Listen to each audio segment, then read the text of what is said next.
Hi everyone, welcome to today's guided watercolor tutorial. I decided to call this Between Frost and Thaw, Painting the End of Winter. Things are starting to thaw out around here at least a little bit, even though we're still in the midst of some snowstorms.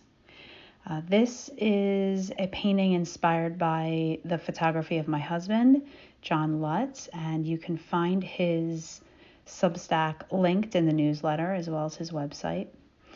He took this photo in Crystal, Maine, which is not too far from our home here. So we're going to get started. Hopefully you had a chance to do a little bit of the drawing and getting some of those lines down. And we're going to start with just a light wash of water starting at the top of the paper and going down about halfway or so, wherever your horizon line has ended there. Take it down. And we're going to start with a wet on wet technique. And what this is going to do is just allow our paint to kind of bleed effortlessly out.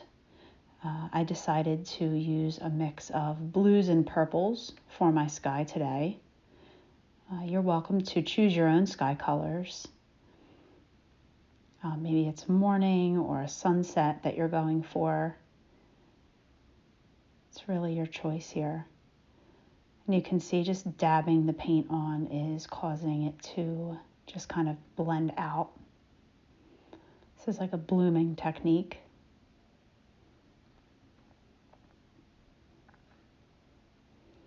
Just dabbing it. I'm going right over my trees that I've drawn because I'm going to be darkening those up. And all of the paint that is going to go on it right now will just get covered. So I'm going right down there to that horizon line. Continuing to wet the page, build up the color. I can always go back into it later on too. Once it's dried, if I decide that I want some deeper tones or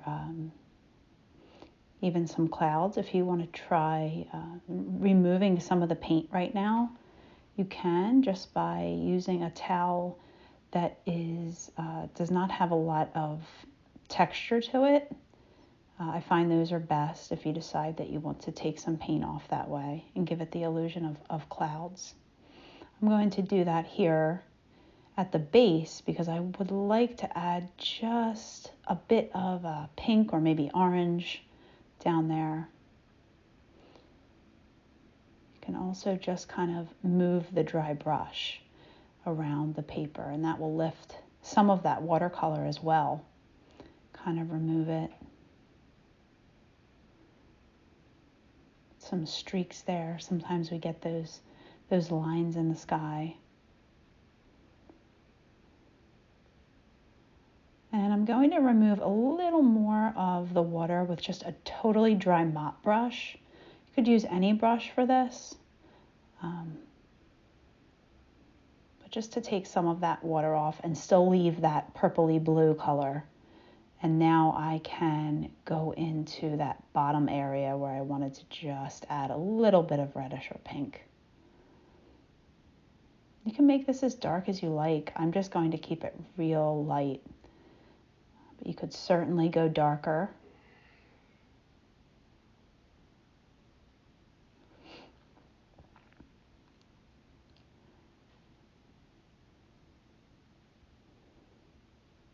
Okay, just going to add a bit of color up to where the sky is kind of meeting the tree there. I'm not going to go into the sky yet because it would completely bleed out, which may not be a bad thing if you want to try it and experiment.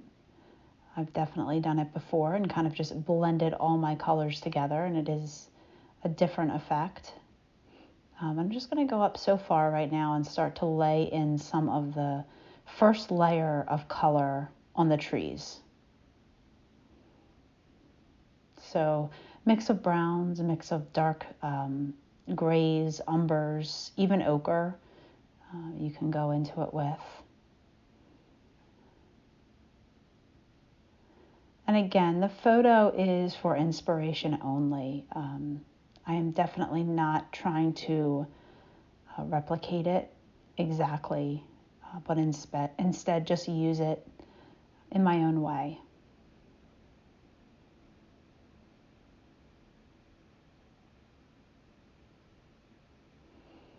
So we're going to be going over those tree branches that I just kind of put in, but sometimes I just like to lay things in to give myself like a little bit of an underpainting. This is going to become completely blue and showing that frozen kind of look of the pond and some of those deep shadows. So this will be going over with our darker tones. So I'm using ultramarine, cobalt, really whatever blues you have, and then maybe even a bit of gray or umber to go in there too. So again, wetting that area and then just filling it in. So it's not, the paint's not going to go beyond where I just wet it, right? It's going to stay within that zone. So I'm going to leave some areas lighter just to create a reflective look, to give it the illusion of some ice, maybe laying on top there.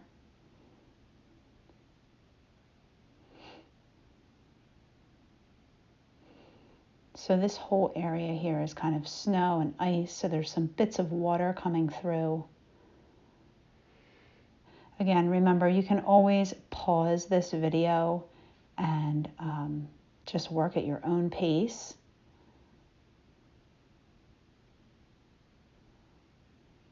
Adding in some of those background trees now. So it's had some time to dry, but it's still wet.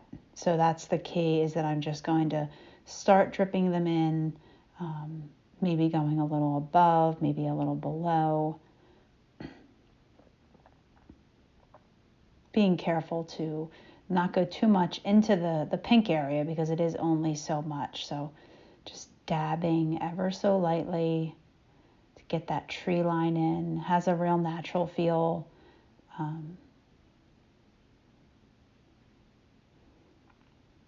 So the water is just, again, spreading that paint right out. You can add those darker tones in and get some greens and some umbers and some ochre, maybe even some of those brighter yellows if you want to create some more light and a transparent look through the trees. There is going to be a reflection in the water, so that's what I'm kind of adding in now. And again, just dabbing that brush that I just used for the trees right into our water that we just created. So it's still wet, it's bleeding right out. And I'm not worrying about being too exact here. I'm just sort of pulling some line out to give it the illusion of trees reflected.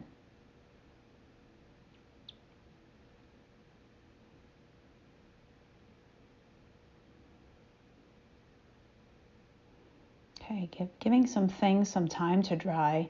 Going to add some shadows down here to the snow. Some area where there's going to be some trees and bushes here in the front, and the shadows that they would make too.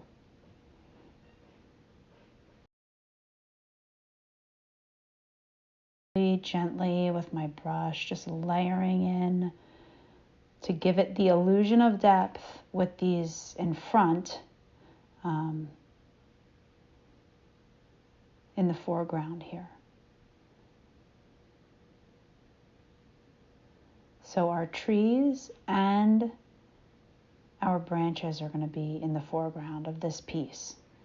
And then into the middle ground is our water, and then the background has our tree line, and then further beyond the sky.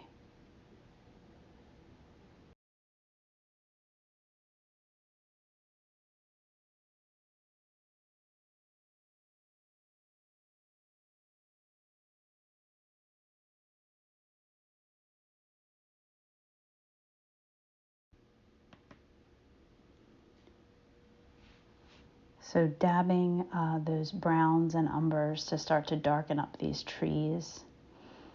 And then just continuing on with these branches. This is a dry area, more or less.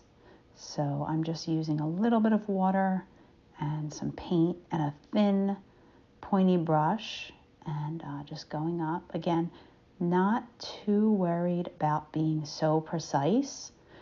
This is an area that's going to have a lot of brush and tree branch. So I'm just going to sort of start spreading those out, letting the color blend.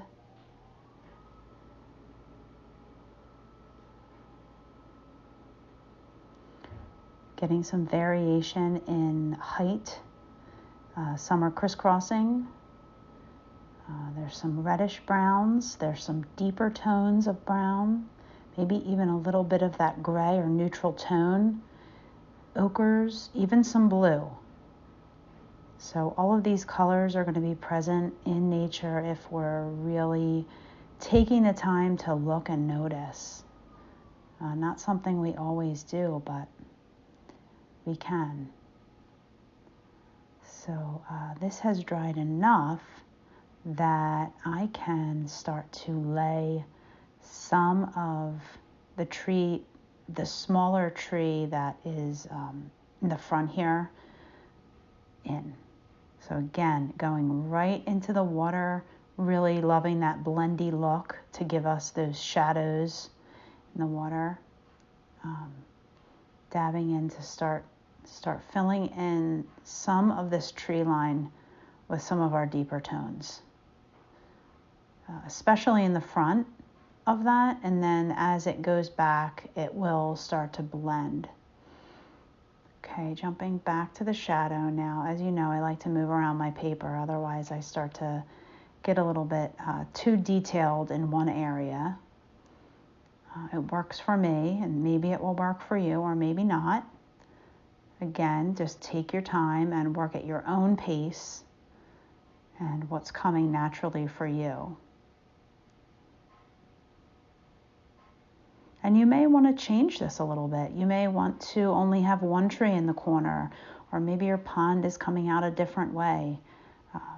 Feel free to use the techniques and what's happening as far as how I'm doing some of these paintings, and just make it your own. That's really what it's all about. So getting some of these dark shadows in behind the tree too is going to push the tree up towards us more, to give it the illusion of being in the foreground.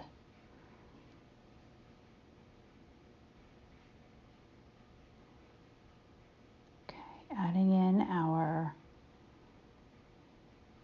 darkened areas,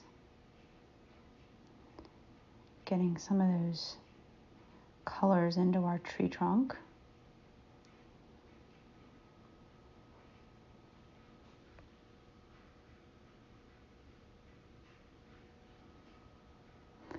Taking this one right up to the edge of the page.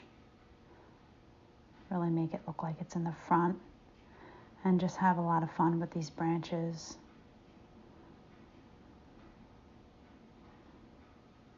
Maybe some are curved. Sometimes just kind of dabbing your brush around the page can give us such a great feeling of movement. Losing some of that precision and just kind of diving into the feeling of the tree.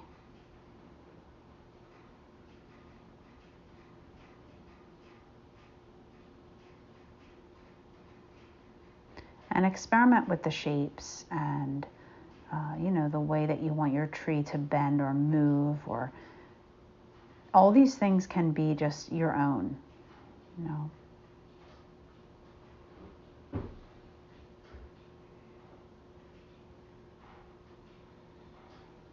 So continuing to fill in the background with those lighter tree branches, making them look like they're further away.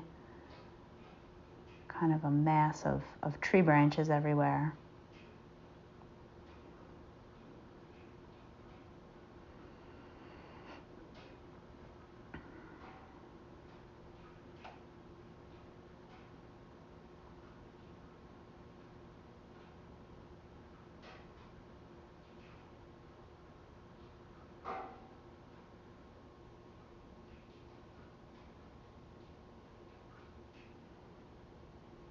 And once this has more time to dry, I'll be able to go back into the tree and add some more of those details and some contrasts. So going behind some of these kind of brush in the front with some shadow too. And then just adding a little bit more color to the sky. Maybe just in some areas, maybe go around the tree branches a bit. Again, just applying water, applying paint, moving paint with a dry brush or damp brush. Even just going back over my tree branches and then later redefining them.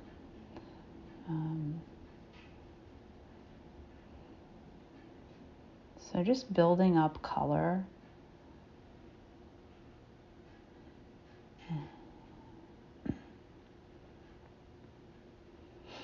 Again, kind of blending it so that I have that more washed out light look at the bottom and gradually moving toward color at the top.